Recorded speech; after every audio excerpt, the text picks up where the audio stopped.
21 ઓક્ટોબરને police શહીદ સંભાળના દિવસ તરીકે યાદ રાખવામાં આવે છે। દેશની સુરક્ષા અને કાયદાની જાળવણી માટે શહીદ થનારા જવાનોને આ દિવસે યાદ કરી શ્રદ્ધાંજલિ અર્પણ કરવામાં આવે છે। ત્યારે સુરત પોલીસ કમિશનર દ્વારા પોલીસ શહીદ સંભાળના દિવસનું આયોજન કરાયું હતું। પોલીસ પરેડ ગ્રાઉન્ડ ખાતે આયોજિત આ કાર્યક્રમમાં રાજ્યના નાયબ મુખ્યપ્રધાન હર્ષ સંઘવી ઉપસ્થિત રહ્યા હતા અને શહીદ થયેલા પોલીસ જવાનોને શ્રદ્ધાંજલિ અર્પણ કરી હતી। તેમણે જણાવ્યું હતું કે ફરજ નિભાવતા સમગ્ર દેશમાં 191 વીર જવાનો આ વર્ષ દરમિયાન શહીદ થયા છે, જેમાં રાજ્યના 3 જવાન પણ સામેલ છે। તેમણે આ વીરોને વંદન કર્યા હતા અને કહ્યું હતું કે સમગ્ર રાષ્ટ્ર હંમેશા જ આ જવાનોનો ઋણી રહેશે।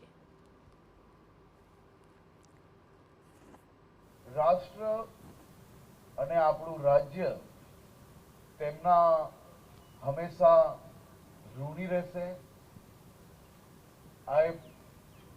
અને રાજ્યના સૌ નાગરિકો વતી હું આ 191 શહીદ વીર જવાનોને